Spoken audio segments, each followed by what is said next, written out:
le risque de survenue d'un infarctus cérébral chez des patients qui sont en fibrillation atriale, chez des patients qui sont en rythme sinusal ou en fibrillation atriale traitée par anticoagulants. Ở cái hình bên phải chúng ta thấy rằng là với bệnh nhân dung nhĩ mà được điều trị chống đông thì cái nguy cơ mà gây ra tái phát đột quỵ não nó sẽ thấp hơn rất là nhiều so với bệnh nhân dung nhĩ mà không dùng chống đông. Et on voit très bien que si on a une fibrillation atriale et qu'on est traité par anticoagulant, le risque de survenue d'un infarctus cérébral est le même que si on est en rythme sinusal. Chúng ta thấy rằng khi bệnh nhân dung nhĩ mà được điều trị chống đông thì cái nguy cơ tái phát nhồi máu não nó tương tự như bệnh nhân có nhịp xoang. D'où l'importance d'un traitement qu'on va revoir tout à l'heure. Chúng ta thấy rằng tầm quan trọng của việc bệnh nhân dung nhĩ được điều trị bằng chống đông rất là quan trọng. Alors, on va faire un cas clinique rapide. Chúng ta sẽ qua một cái ca bệnh rất là nhanh. Je te laisse le détailler. Bệnh nhân nữ 76 tuổi, tiền sử tăng huyết áp, rối loạn lipid máu, bệnh nhân nhập viện cấp cứu vì thất ngôn, khám tại giờ thứ 2 của bệnh, điểm NIS 8 điểm, huyết áp là 145/85. Đây là phim cộng hưởng từ của bệnh nhân và chụp ở giờ thứ 2,5. Est-ce que quelqu'un veut décrire cet examen? Ở trong lớp có bạn nào trong lớp gọi là phiên giải cái kết quả chụp cộng từ này của bệnh nhân không?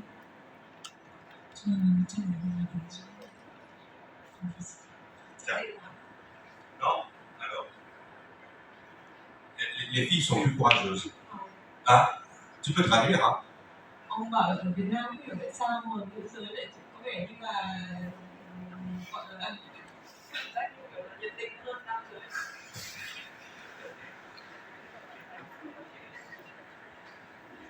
Alors, tu lui dis qu'elle nous décrive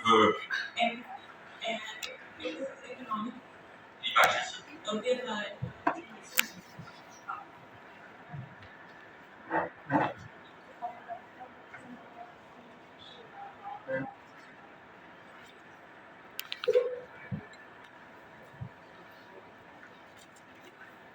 chuyên gia xem biết trường hợp tăng tín hiệu của vùng sẽ là trái tỉnh bên trái.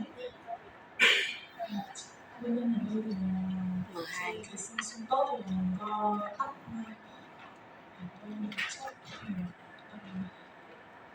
một cuối của một hai thì dễ lên cháy.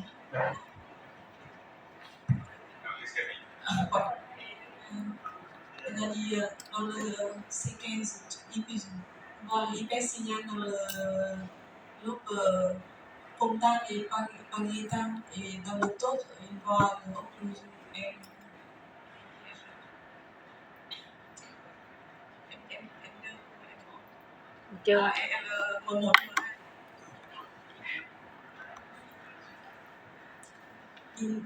Em hésite entre em ong ou em deux. Em pas sûr c'est em ong. Em ong deux. Ok, c'est déjà bien. Je reprends. Merci. Donc, elle a raison, c'est une IRM en diffusion qui montre un infarctus civique. Là bạn trả lời rất đúng, đây là cái nhồi máu não thuộc cái vùng cái trên xung, đây trên cái xung quanh các bạn nhìn thấy là xung vision. Nhưng cái nhồi máu não này nó thuộc cái vùng cấp máu của động mạch não giữa nhánh nông và nhánh nông trước. On voit ici le segment M1, la civienne superficielle antérieure gauche, la civienne superficielle postérieure, et il y a bien un thrombus ici en M2 sur l'artère civienne superficielle antérieure gauche. Chúng ta xem lại cái xung tốt ra đây, chúng ta thấy là cái nhánh M1 của động mạch não giữa sẽ kết hợp ở đây và sau đó sẽ chia hai nhánh ra M2, nhánh trên và nhánh dưới. Chúng ta sẽ thấy rằng là rõ ràng là cái mũi tên nó chỉ nó đang bắt cái nhánh M2 và nhánh phía bên trên. Chúng ta thấy rõ ràng M1 và M2 khác nhau ở đoạn là nó chia nhánh, M2 nó bắt đầu ra chia nhánh, chúng ta thấy rõ là cắt nhánh M2 và phía bên trên. Mais un autre élément important, c'est que l'artère carotide interne gauche, elle est normale. Chúng ta xem phim chúng ta phải để ý luôn là cái động mạch trong ở bên trái chúng ta nhìn thấy là cái đường kính của họ là nó hoàn toàn bình thường. Elle a donc 76 ans. L'IRM est réalisé 2 heures et demie après le début de l'accident vasculaire cérébral et l'électrocardiogramme décrit une fibrillation atriale. Chúng ta nhắc lại những cái thông tin quan trọng. Bệnh nhân nữ 76 tuổi và chụp ảnh từ lúc 2 giờ 30 phút từ khi khởi phát triệu chứng và điện tim thì có trong nghĩa. Cette situation, vous la voyez tous les jours. Ông biết rằng cái tình huống này chúng ta sẽ gặp rất nhiều trong thời lâm sàng hàng ngày. Ma question, c'est qu'est-ce que vous allez lui proposer en sachant que la biologie est normale? Pardon. Oui, quel traitement on va proposer en sachant que la biologie est normale? Ông bảo là với cái tình huống như vậy và những cái xét nghiệm máu khác cũng không có vấn đề gì cả thì các bạn sẽ đưa ra cái điều trị gì cho bệnh nhân này? Thrombolyse. Et est-ce que vous allez lui proposer qu'une thrombolyse? Ông bảo là chúng ta có phải cái trường hợp này chúng ta chỉ cần tiêu sợi huyết thôi không hay là có cái sự lựa chọn nào khác nữa? Bắt cầu tiêu sợi huyết xong rồi bắt cầu lấy huyết khối vào.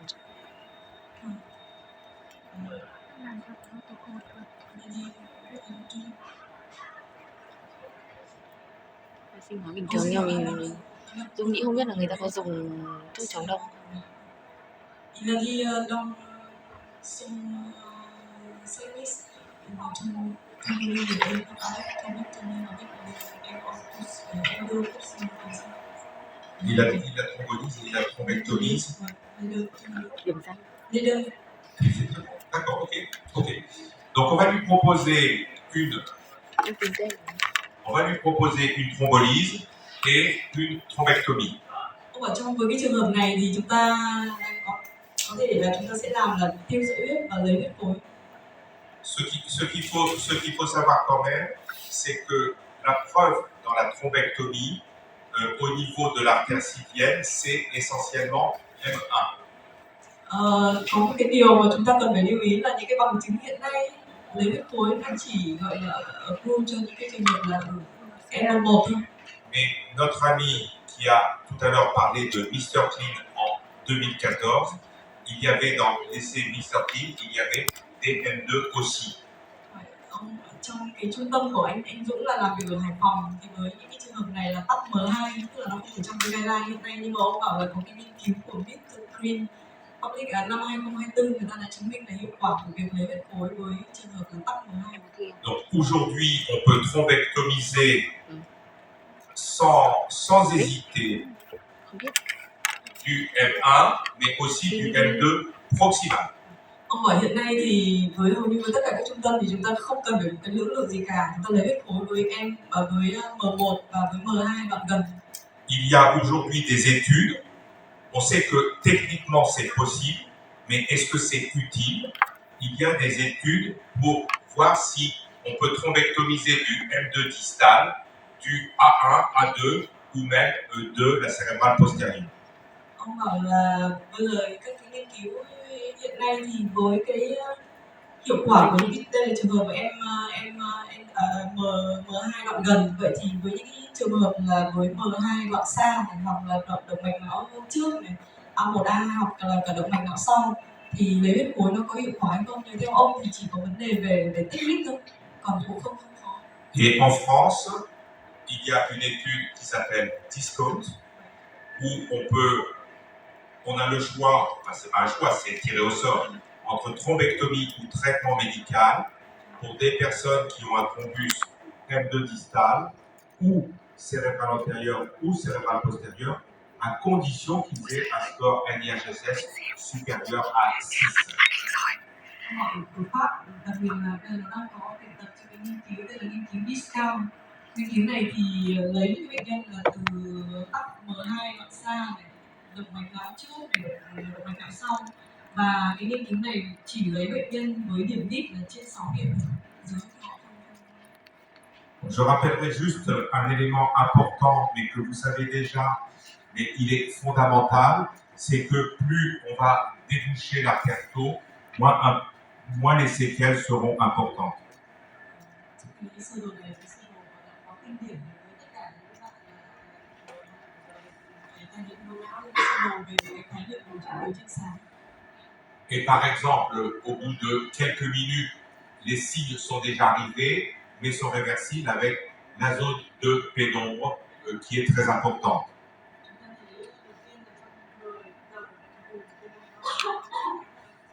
Et puis au fur et à mesure que l'occlusion va durer, il apparaîtra ici un noyau d'infarctus irréversible.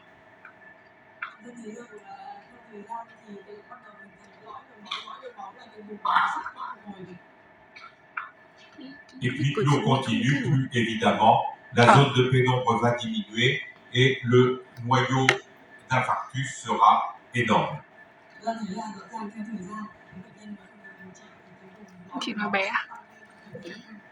Donc vous vous rappelez également, puisqu'on parle de fibrinolyse, que le délai maximal, on peut toujours discuter, mais le délai maximal c'est 4h30 pour la thrombolyse. Le délai c'est 4h30.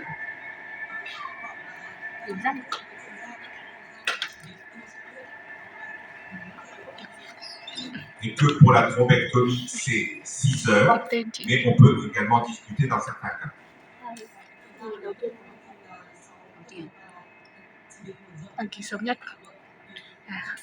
Donc notre patiente qui a l'IRM au bout de 2h30, évidemment, on peut proposer la thrombolyse et la thrombectomie.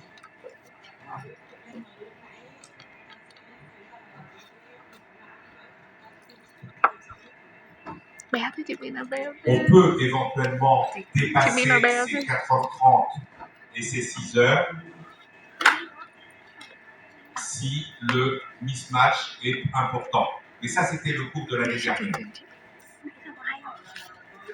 Kinh điển là chúng ta sẽ tiêu sợi huyết trong vòng là 4,5 giờ. Thì cũng có một số ca chúng ta sẽ tiêu sợi huyết trong cửa sổ là từ 4,5 đến 6 giờ. Những cái trường hợp đấy thì nó phải có cái mismatch ở trên hình ảnh này. Họ bảo có thể là trong những cái năm tới có thể là mình sẽ có cái protocol mà mình nên khuyến cáo một cách rõ ràng hơn. Et le mismatch, c'est la différence entre l'IRM de diffusion qui montre ici ce noyau d'infarctus et l'IRM de perfusion qui va montrer la zone de pénombre, c'est-à-dire la zone à sauver. Chúng ta sẽ thấy trên hình là có cái hình đầu tiên đó là xương ít, chúng ta sẽ thấy cái lõi của nó ở dưới là xương cơ không dùng, tức là không dùng là cái xương ở tuyến hóa. Chúng ta thấy cái mismatch nó rất là có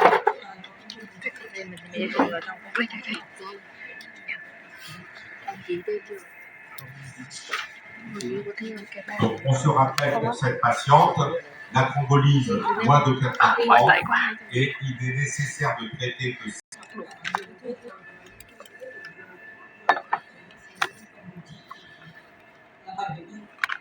et on se rappelle également la thrombectomie, où c'est un délai de moins de 6 heures mais qui peut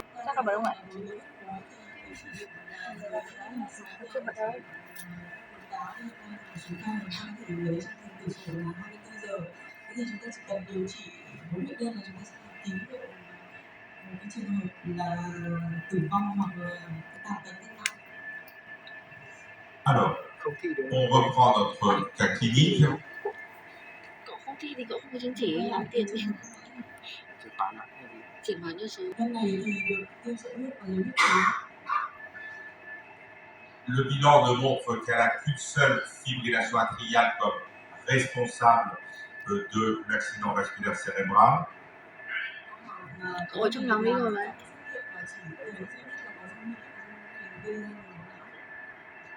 L'échographie cardiaque transthoracique montre la fibrillation atriale et qu'elle n'est pas d'origine valvulaire. Không là điểm danh nhưng Il y a une dilatation de l'oreillette gauche. Le bilan biologique est à peu près normal. La fonction rénale, comme vous voyez ici, est Chị bị normale. bà mẹ ơi là bà. Và luôn luôn là quan trọng đến các cái gọi là mức độ cấu tạo của bệnh nhân trong trường hợp bình thường. Ma question, c'est comment va-t-on la traiter? Bây giờ cái câu hỏi của ông dành cho mọi người là bây giờ chúng ta sẽ điều trị bệnh nhân này như thế nào sau cái giai đoạn cấp tiêu trị huyết và lấy huyết khối.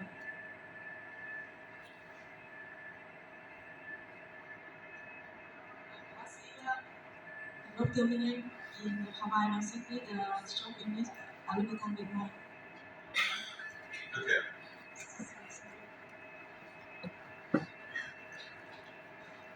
Alors, si Em phải trả lời gọi là đúng rồi thì chúng ta có thể cố học ở đây.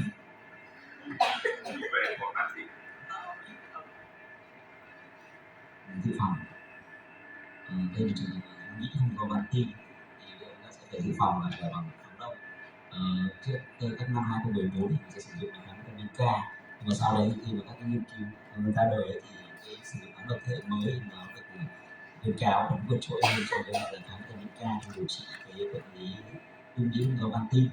Cái câu hỏi tiếp theo đây bây giờ mình trả lời là mình sẽ dùng lại là sau bao lâu thì trước những năm 2022, 2023 thì mình sẽ thay theo đợt 3612 thì bản thân ở Việt Nam thì mình sẽ dùng những cái quy luật đấy để tái sử dụng kháng đông. Thì mình trong nghiên cứu gần đây thì mình sẽ có xu hướng sử dụng sớm lại kháng đông.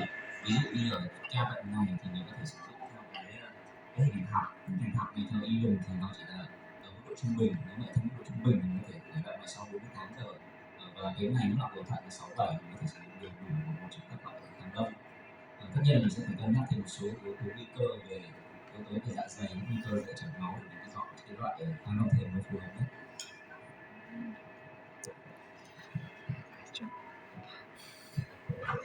Cái câu của chị Sim. Ile po innego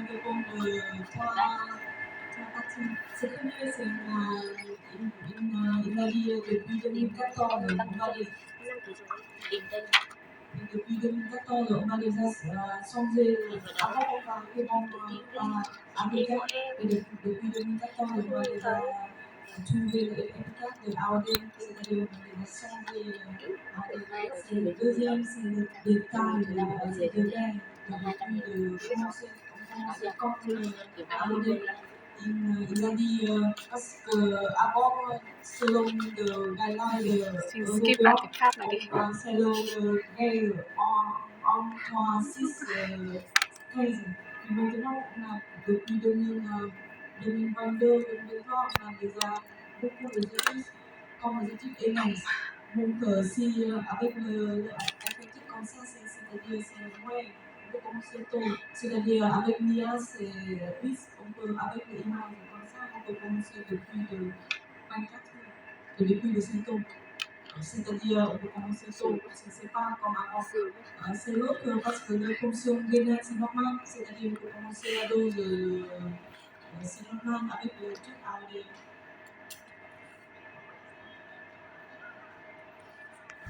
C'est parfait. Ouais.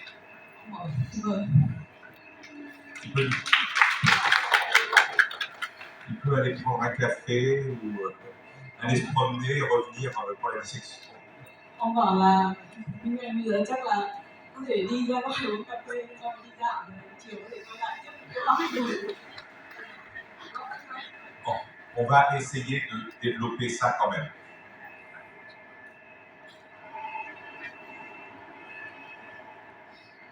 Alors, ce qui est déjà important, c'est de dire que face à une fibrillation atriale, responsable d'un accident vasculaire cérébral, il faut stratifier le risque. Chúng ta thấy rằng là cái suy nghĩ mà có đầu tiên chúng ta sẽ gọi là phân tầng cái nguy cơ của dung nhĩ để gây ra cái việc não bệnh nhân và dung nhĩ không có bệnh lý van tim. Globalement, j'ai dit tout à l'heure que le risque était de 5% par an, mais il va de moins de 1% à plus de 10%. Tôi biết là cái nguy cơ tuyệt đối gây ra của đột quỵ não khoảng 5%, nhưng mà nó sẽ dao động từ khoảng 1 đến 10%. Alors, c'est donc une femme de 76 ans qui a pour antécédent une hypertension artérielle et une hypercholestérolémie qui fait un infarctus cérébral, quel est son risque de récidive? quay lại cái câu rằng cái nữ 76 tuổi tiền sử là tăng cái lipid máu, tăng huyết áp và cũng đã có một cái đột quỵ nhiều não. Vậy thì cái nguy cơ tái phát cái đột quỵ này của bệnh nhân là như nào? Alors, comment va-t-on évaluer son risque de récidive? Lui, il parle plus. C'est tout. Ông bảo là bây giờ mọi người trả lời cái nguy cơ mà cái đột quỵ tái phát của bệnh nhân này. Riêng bác sĩ Ngân không thể trả lời tại vì bác sĩ Ngân biết rồi. Est-ce que quelqu'un peut me dire comment on va évaluer son risque? C'est facile. Chị ăn thủy sinh linh. Chị tìm tên Parce qu'on ne va pas traiter tiền.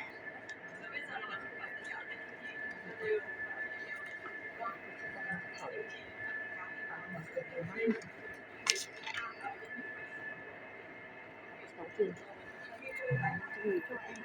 Chứ chị có tiền mặt của nó không? Bắt buộc phải học được các điểm chắc khác. donc, que vous avez ici parce que ça va vous permettre d'évaluer le risque embolique ou le risque de récidive embolique. Thế thì cái điểm này nó cho chúng ta biết là cái nguy cơ cái đột quỵ não của bệnh nhân là bao nhiêu. Donc, le C, congestive heart failure, qui vaut 1 point, et elle n'a pas d'insuffisance cardiaque. Một điểm đầu tiên là bệnh nhân có bị suy tim không, bệnh nhân này thì không có suy tim. Le H, hypertension. Oui, elle est hypertendue. Cái chữ H là tăng huyết áp đấy, và bệnh nhân này thì có tăng huyết áp, đây sẽ được một điểm. A, 2 parce que ça peut valoir 2 points, c'est l'âge. Plus de 75 ans, elle a 76 ans, elle a 2 points. Tiếp theo thì chúng ta thấy là bệnh nhân này 76 tuổi và bệnh nhân sẽ được 2 điểm. Et pour diabète, le diabète, elle n'en a pas. Tiếp theo thì bệnh nhân này có tiểu đường. S2 pour stroke, elle a fait un AVC, elle a 2 points. Bệnh nhân này sẽ được 2 điểm tiếp theo trong cái phần đột quỵ vì bệnh nhân này vì cái đột quỵ nó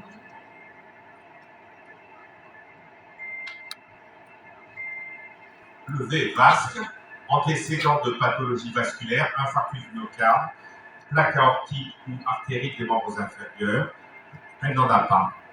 Chữ B nó là những cái bệnh lý về mạch máu khác hay là nhồi máu cơ tim hoặc những cái bệnh lý mà cùng động mạch ngoại biên hoặc là cái sơ vữa tung và chủ bệnh nhân này cũng không có. L'âge, c'est entre 65 et 74 ans, elle a déjà pris les 2 points ici, elle a 76 ans. Tiếp theo thì bệnh nhân này không nằm trong cái độ tuổi từ 65 đến 70, bệnh nhân đã trên 75 rồi. Et S, c'est le sexe, et c'est une femme qui a plus de 65 ans, elle a 1 point. Cuối cùng nữa là giới tính thì bệnh nhân này là nữ giới, bệnh nhân được 1 điểm. Donc elle a un score chaque base à 2, 4, 6. Ça veut dire qu'elle a un risque de récidive d'AVC de combien de pourcents?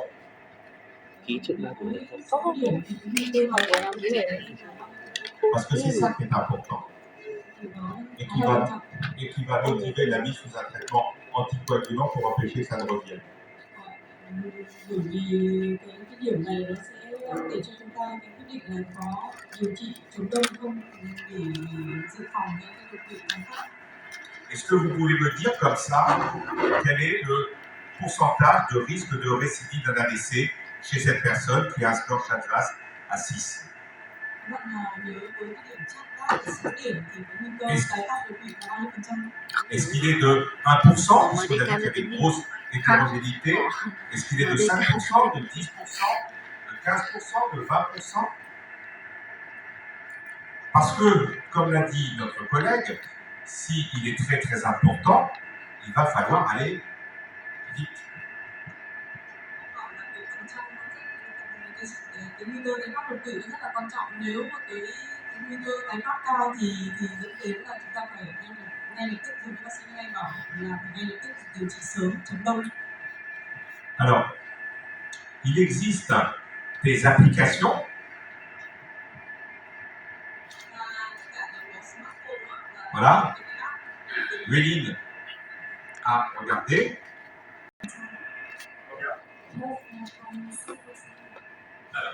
9,7%, 10%, ça varie selon les papiers, mais peu importe, on voit qu'elle a un risque qui est de 10%, et dans cette publication-là, il est plus élevé, mais peu importe. Chúng ta thấy là nếu mà theo cái điểm chart lab thì cái nguy cơ tái phát đột quỵ chỉ có là khoảng 10%, 9,7 hay theo cái điểm. Nhưng mà theo cái nghiên cứu ở Đan Mạch ấy, thì nguy cơ tái phát đột quỵ của 5%. Donc on voit que cette dame-là, elle a un risque de récidive qui est supérieur à 10%. Chúng ta có thể chắc chắn một điều là cái bà này nguy cơ tái phát đột quỵ chắc chắn là trên 10%. Mais comme vous savez, la médecine, c'est la balance bénéfice-risque. Chúng ta biết rằng là bác sĩ chúng ta hàng ngày Ma question, c'est, on va lui donner un traitement anticoagulant, comme l'a suggéré notre collègue, mais quel est le risque hémorragique? chúng ta sẽ ước tính cái nguy cơ chảy máu bệnh nhân này khi chúng ta dùng chống đông như thế nào? Puisque si on lui donne un traitement anticoagulant, on va éviter une récidive ischémique, mais on va peut-être augmenter le risque hémorragique. Là chúng ta dùng chống đông chúng ta sẽ giảm nguy cơ tái phát nhưng mà chúng ta cũng có cái biến chứng là chảy máu nguy cơ hình thành. Donc, pour donner un traitement anticoagulant, il faut être certain que le risque, le bénéfice est supérieur, bien supérieur au risque.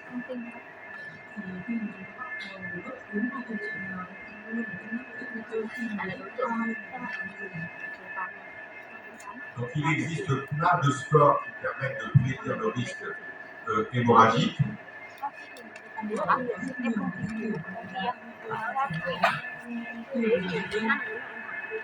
Lequel utilisez-vous?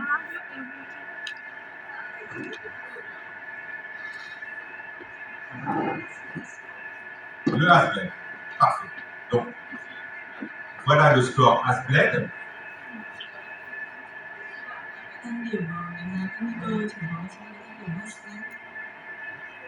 Qui évalue le risque hémorragique. Donc, vous voyez, c'est l'hypertension artérielle.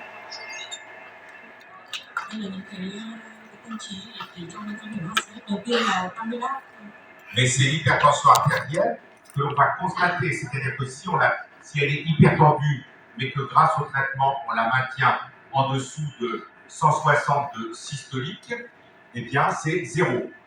Ông bảo cái này rất là quan trọng, nếu bệnh nhân mà lại có tiền sử tăng huyết áp rồi, bệnh nhân dùng thuốc mà huyết áp mà dưới 160, chúng ta có thể cho cái điểm này là không điểm, chứ không phải là không có tăng huyết áp là trong điểm. La fonction rénale et la fonction hépatique anormale. Chức năng gan thận bình thường. L'accident vasculaire cérébral. Đột quỵ não. Une tendance au saignement. Tại vì nó có cái chảy máu. Si la personne est sous anticoagulants, sous AVK, c'est des INR qui sont variables. Hoặc là bệnh nhân mà đã sử dụng cái kháng vitamin K, nhưng cái chỉ số INR nó rất là dao động. Un sujet âgé Bệnh nhân trên 65 tuổi. Et la prise de traitement en même temps, comme par exemple de l'aspirine ou prendre de l'alcool.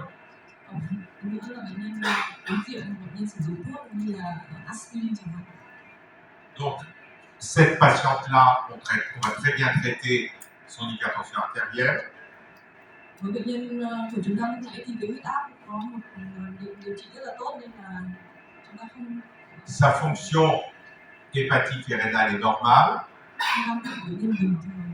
Elle n'a pas de tendance au saignement. Elle n'a pas de tendance au saignement. Et on va utiliser, comme vous l'avez dit, un anticoagulant oral direct, un AOD. Bệnh nhân của chúng ta thì cũng không có cái chảy máu hiện tại và bệnh nhân cũng không sử dụng kháng APK trước đó. On n'a pas de raison de lui donner de l'aspirine, elle ne boit pas d'alcool, Và đảm bảo chẳng uống rượu và cũng sử dụng aspirin. donc elle a un score Hasbled à 2. Bạn ấy có cái điểm Hasbled là 2 điểm. Et ce score Hasbled à 2 correspond à un risque de saignement de 2%. Chúng ta thấy là với cái điểm Hasbled này 2 điểm thì nguy cơ chảy máu là khoảng 2%. Et on sait qu'un score supérieur ou égal à 3 indique un risque de saignement augmenté. Bạn biết rằng với cái điểm này mà từ 3 điểm trở lên thì cái nguy cơ chảy máu nó sẽ tăng. Finalement, on est face à un risque supérieur de récidive ischémique à 10% par an et un risque de survenue d'hémorragie de l'ordre de 2% par an. Chúng ta sẽ biết là cái nguy cơ tái phát đột quỵ vào này chắc chắn là trên 10%, và nguy cơ chảy máu não là khoảng 2%. Donc, la balance plaide fortement pour l'introduction d'un traitement anticoagulant au sens large. Và rõ ràng là chúng ta thấy là cái lợi ích của việc dùng chống đông của bệnh nhân này. La question va être de quand débuter ce traitement. Câu hỏi tiếp theo thì luôn luôn là trong phần lâm sàng sẽ đối mặt với câu hỏi là khi nào chúng ta bắt đầu dùng chống đông. Si on traite trop tôt, on a un risque hémorragique. Khi mà chúng ta điều trị sớm quá thì chúng ta sẽ có cái nguy cơ chảy máu. Mais si on traite tôt, on a l'avantage d'empêcher une récidive et d'éviter éventuellement une thrombose veineuse profonde. Chúng ta biết rồi nếu mà chúng ta điều trị muộn quá thì bệnh nhân sẽ nguy cơ tái phát lại cái nhồi máu não và có thể bị tắc mạch ở những vị trí khác như là tắc mạch chi. Alors si on refait l'historique, il y a un certain nombre de papiers à l'époque où c'était un traitement par anticoagulant. Chúng ta biết rồi là trong trước đây khá là nhiều nghiên cứu nói về cái lợi ích của việc điều trị cái chống đông ở trong giai đoạn sớm của nhồi máu não. Et cette étude montrait que si l'on donnait un traitement anticoagulant à la phase aiguë d'un infarctus cérébral, chúng ta đưa cái nghiên cứu này nó đưa đặt trong cái tình huống là chúng ta sẽ điều trị chống đông ở trong giai đoạn sớm. le risque de récidive était diminué, 3% sous traitement anticoagulant, 5% sans rien, mais pas de manière significative, et il est nécessaire de traiter 53 patients par anticoagulant pour éviter une récidive ischémique. Chúng ta thấy rằng là nếu chúng ta dùng sớm trong giai đoạn cấp thì cái nguy cơ tái phát nó thấp hơn. Chúng ta thấy là đây là 3% so với không điều trị là khoảng 5%. Nhưng mà chúng ta thấy cái sự khác biệt này nó không có ý nghĩa thống kê. OR nó là 0,6 và chúng ta thấy rằng là lợi ích là phải cần điều trị đến 55 bệnh nhân mới thấy 53 bệnh nhân mới thấy.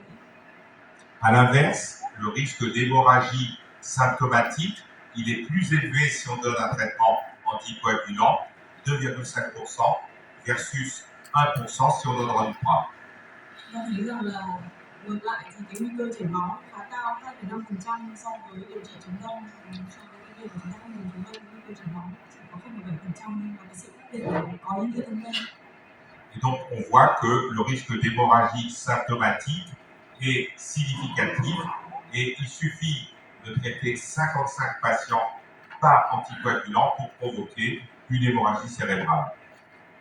Chúng ta thấy rằng là cái chảy máu này là chảy máu có triệu chứng và cái sự khác biệt này là có ý nghĩa thống kê, và cái số bệnh nhân mà điều trị ở đây là 5. Pardon, vous pouvez c'est-à-dire en fait en patient C'est-à-dire que si on donne à 55 patients un traitement anticoagulant, on provoquera une hémorragie cérébrale. Điều đó với là khi mà chúng ta đưa chống đông cho 55 bệnh nhân thì chỉ có bệnh nhân này có cái chỉ là xảy ra cái chảy máu não có triệu chứng. Đây là chỉ các bạn nhớ nhé, chảy máu não này là chảy máu có triệu chứng. vì trong lâm sàng nó sẽ gặp rất nhiều những trường hợp mắc không triệu chứng, tỷ lệ nó sẽ cao hơn. Ce qui faisait dire à cette époque qu'il n'y avait pas de bénéfice à donner un traitement anticoagulant à la phase aiguë de l'infarctus cérébral chez un sujet ayant une fibrillation atriale. Chúng ta thấy rằng cái bài báo này là năm 2007 và đăng trên tạp chí đột quỵ, và rõ ràng người ta sẽ thấy là không có lợi ích của việc dùng chống đông ở trong giai đoạn cấp của đột quỵ đường máu não và nhân dung nhị. Et si on regarde à plus long terme, le risque de décès ou handicap, si on a donné un traitement anticoagulant à la phase aiguë, il est exactement pareil. Chúng ta quan tâm tiếp đến cái tỷ lệ tử vong và tàn tật của những cái bệnh nhân mà dùng chống đông sớm thì chúng ta sẽ thấy là sớm hay là không dùng thì cái tỷ lệ tử vong và tàn tật giống nhau, giống cái nó không được. Donc ça, c'était autrefois. Maintenant, les choses sont en train de changer. Ông bảo tất cả những cái này là cũng là năm 2007 nhưng mà hiện nay đã có rất là nhiều thứ thay đổi. Parce que ici, ça mélange tous les AVC. Des petits, des gros, des gens jeunes, des gens vieux. Ông bảo là chúng ta khi mà xem nghiên cứu thì những cái nghiên cứu này nó sẽ nó gọi là tất cả các kiểu đột quỵ, người trẻ, người già, nguyên nhân khác nhau, tai, kích thước đột quỵ nó nhỏ, lớn, trung bình, tức là nó không có tai rõ ra cái từng cái bệnh nhân. Alors comment on va essayer de procéder? Vậy thì những cái thời điểm nào mà chúng ta có thể bắt đầu sử dụng kháng đông cho bệnh nhân? Premièrement, il faut éviter le traitement par héparine ou par héparine de bas poids moléculaire avant l'introduction des anticoagulants par voie orale. Có cái là người ta tránh sử dụng cái heparin. Heparin này là heparin trong ống thở cấp hoặc là heparin trong ống chống thở cấp trước khi bắt đầu dùng chống đông đường bộ. On peut proposer, et on verra tout à l'heure que ça dépend, pendant les 48 premières heures de l'aspirine. Ở bên Pháp thì đây là cái khuyến cáo theo từng chuyên gia nha. Thì chúng ta sẽ xem so là một số người ta sẽ dùng aspirin liều 130 mg trước khi trong vòng 48 giờ. Est-ce qu'on peut proposer de l'aspirine tout de suite à notre patient? Câu hỏi đặt ra là ở trung tâm các bạn thì với những bệnh nhân mà các bạn chưa bắt đầu dùng chống đông, các bạn có sử dụng aspirin trước đó không?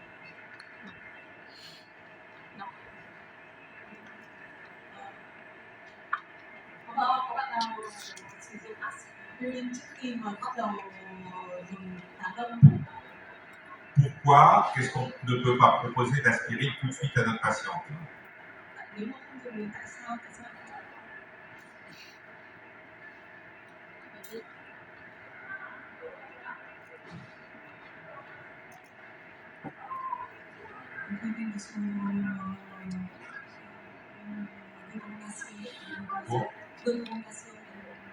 Alors, on ne peut pas proposer de l'aspirine tout de suite à notre patiente parce qu'elle a été thrombolisée. Một điều lưu ý là bệnh nhân này tiêu sợi huyết nên là chúng ta sẽ không dùng aspirin ngay lập tức, mà chúng ta phải đợi sau, nếu có dùng thì cũng phải sau 24 giờ. Ça veut donc dire qu'il faut faire un scanner avant de débuter un éventuel traitement anticoagulant pour voir si la thrombolyse n'a pas entraîné d'hémorragie cérébrale. Chắc là nó sẽ là protocol giống nhau tất cả mọi nơi, tức là trước khi bắt đầu dùng kháng đông hay là chống đông thì sẽ đều chụp scan CT và để xem có cái biến chứng chảy máu sau tiêu sợi huyết hoặc là không. Alors, juste pour vous faire réviser l'année dernière, quel est le pourcentage de saignement symptomatique après une thrombolyse? Globalement, parce que Có bạn nào còn nhớ lại cái tỷ lệ chảy máu não sau tiêu sợi huyết? à peu près Chỉ cần khoảng 1%, 2, 4, 5%, 10%, No, in the entre 4 et 6%. Ông bảo trong khoảng từ 4 đến 5%. Mais chez elle, le risque apparaît moins important parce que c'est un petit infarctus. Ông bảo với cái bệnh nhân của chúng ta lúc nãy thì cái nguy cơ chảy máu nó sẽ thấp hơn, bởi vì chúng ta nhìn thấy cái kích thước cái nhồi máu nó tương đối như này. Alors globalement, le délai d'introduction va varier en fonction de la sévérité de l'AVC et de sa taille. Chúng ta biết rằng là cái thời gian mà chúng ta bắt đầu dùng chống đông sẽ phụ thuộc vào cái mức độ nặng của đột quỵ và cái kích thước của cái ổ nhồi máu. Je vous donne un exemple parce que la sévérité est importante et la taille est importante. Mình sẽ cho chúng ta một cái bằng chứng vì sao mà cái mức độ nặng đột quỵ nó và cái kích thước đột quỵ nó ảnh hưởng đến cái thời gian bắt đầu dùng chống đông.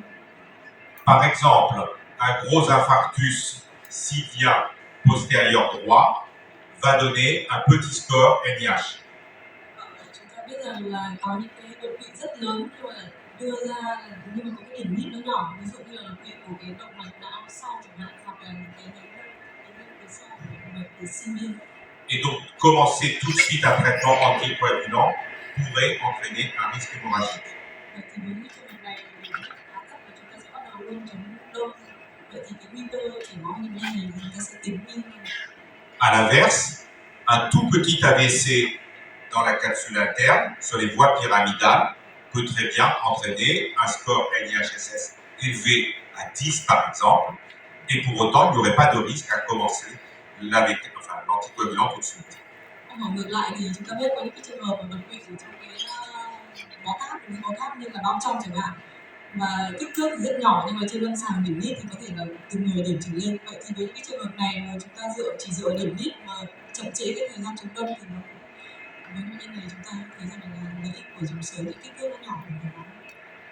Donc, on est sûr que si c'est un accident ischémique transitoire, ce qui n'est pas le cas de cette patiente, on peut commencer tout de suite le traitement anticoagulant.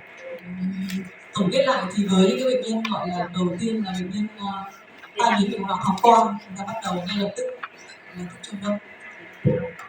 Si c'est un infarctus mineur ou de petite taille, on peut le commencer très rapidement, entre 2 et 4 jours. Nhỏ hoặc là đột quỵ nhẹ thì cái tai ở cái kích thước của nhồi máu nó nhỏ, chúng ta có thể bắt đầu ngay lập tức, có thể bắt đầu trong vòng 48 giờ. Mais tout ça va dépendre de plein de critères. Et puis, si c'est un AVC de très grosse taille, on pourra commencer le traitement anticoagulant au bout de 2 semaines après avoir fait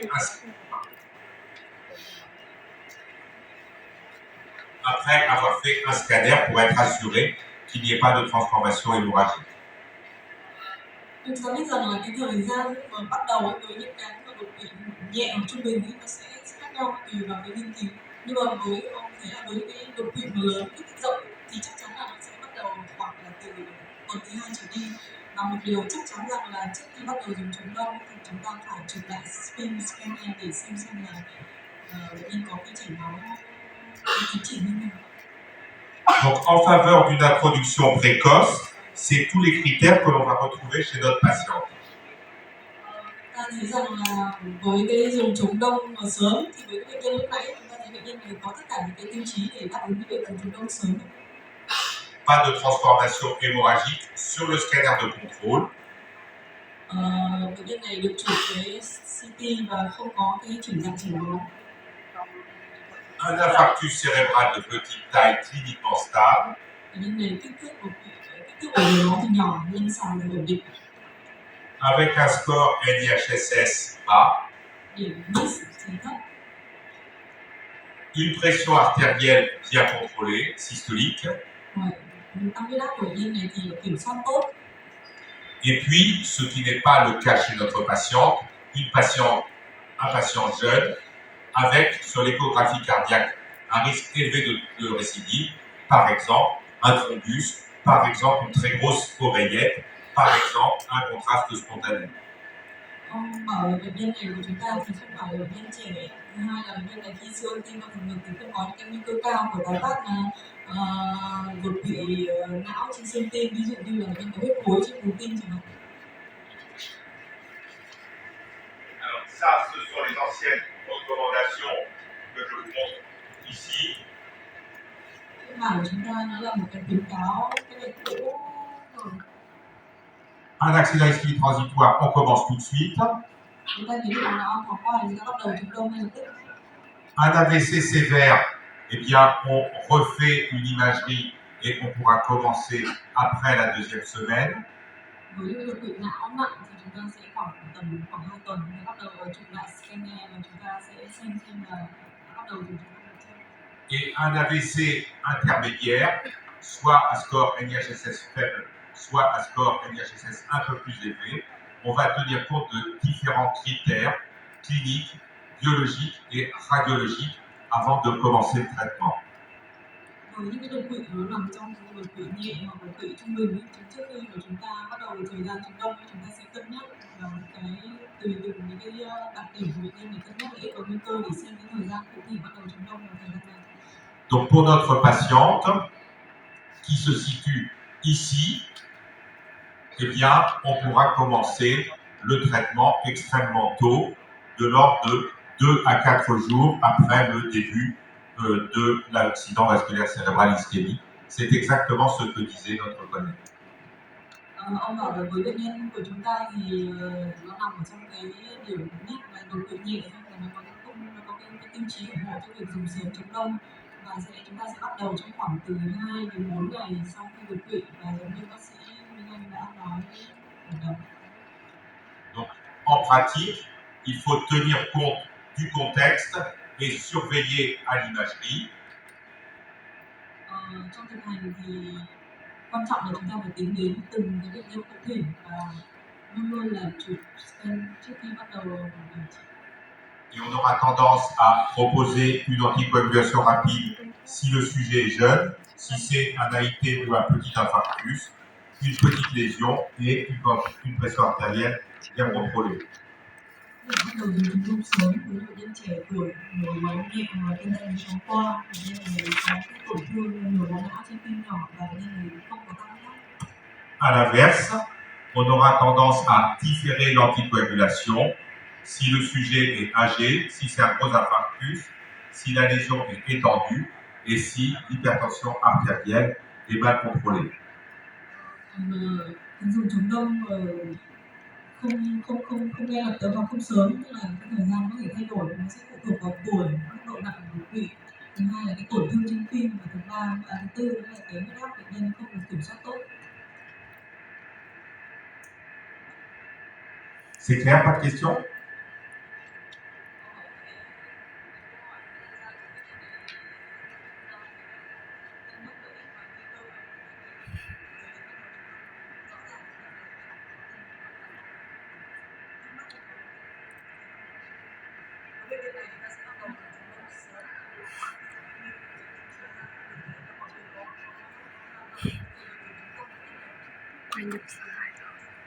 Tout est très clair. Alors, le patient arrive, on va voir maintenant comment on dépiste la fibrillation atriale. Bệnh nhân đến thì làm cách nào để chúng ta phát hiện bệnh nhân này có dung nhĩ? On a vu qu'il existe différentes possibilités. La prise de pouls, Đầu tiên là chúng ta thấy là tắc mạch. c'est celle que je préfère. Với bệnh nhân khám mạch ông sẽ thường xuyên có tắc mạch. C'est celle qui coûte pas cher. Và ông thấy rõ ràng là giá thì phải đắt. Et ceux et celles qui travaillent dans les soins intensifs, enfin dans les unités neurovasculaires, il y a une partie qui est les soins intensifs où les patients sont scopés, et puis il y a une partie où les patients sont plus scopés, mais on fait le bilan. Ông bảo là trong cái đơn vị của ông đấy là đơn vị với bệnh nhân đột quỵ não thì hay nằm trong đơn vị ở sau đó sẽ là chăm sóc một cách tích cực hơn, bởi vì đột quỵ nó sẽ phòng đến khi bệnh nhân đấy thì sẽ được mắc cái điện cực để theo dõi xem là cái nó phát hiện ra hay không, và cái protocol của khoa đấy rất là chặt chẽ, tất cả bệnh nhân đột quỵ não vào và sẽ được nằm trong khoảng 48 giờ mắc cái tim. Et comme ils sont dans les lits qui sont plus scopés, s'ils ont une fibrillation atriale, on ne peut pas savoir.